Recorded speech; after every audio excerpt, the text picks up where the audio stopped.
Hi guys.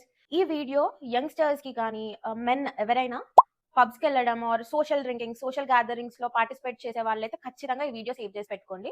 Because ఇది మీ life save చేయొచ్చు. ఒక సినారియో తీసుకుందాం. ఇప్పుడు మీరు ఒక పబ్‌కి వెళ్లారనుకుందాం. అక్కడ ఒక అమ్మాయి ఉంది. నవ్వుతూ మాట్లాడింది. కొంచెం టిప్సీ ఉంది. ఓకే. మీరెళ్లి అప్రోచ్ అయ్యారు. అమ్మాయి ఏం డినై చేయట్లేదు. నవ్వుతూ మాట్లాడుతుంది. మీరు కొంచెం ఆ అమ్మాయి లిమిట్స్ టెస్ట్ చేశారు.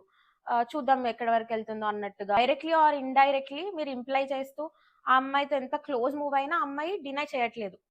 కొన్నిసార్లు ఆ మత్తులో ఆల్కహాల్ ఇన్‌ఫ్లూయెన్స్‌లో తను యెస్ కూడా చెప్పొచ్చు.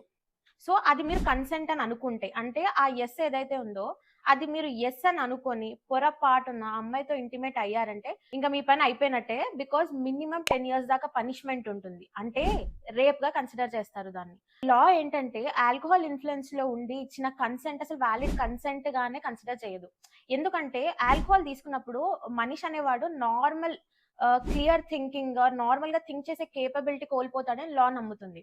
సో, అలా ఏ అమ్మాయి అయినా సరే directly, indirectly through actions or ఆ మత్తులో తను ఓకే అని చెప్పినా గూడా అది ఓకే కాదు. ఆ అమ్మాయి అన్‌ష్యూర్ ఉన్నా ఓకే గాదు. సైలెంట్‌గా ఉన్నా ఓకే గాదు. ఆర్ తను యెస్ అని చెప్పినా గూడా అది ఓకే గాదు.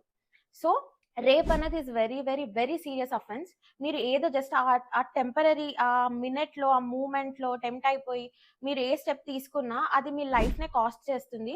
సో, మీరు ఇలా పార్టీస్‌కి గాని, గ్యాదరింగ్స్‌కెళ్ళినప్పుడు చాలా జాగ్రత్తగా ఉండండి. ఫుల్ కాన్షియస్‌లో ఉండి ఏ ఆల్కహాల్ ఇన్‌ఫ్లూయెన్స్‌లో, ఏ సబ్‌స్టెన్స్ ఇన్‌ఫ్లూయెన్స్‌లో లేకుండా ఇచ్చిన కన్సెంట్ మాత్రమే valid consent. Otherwise it is not.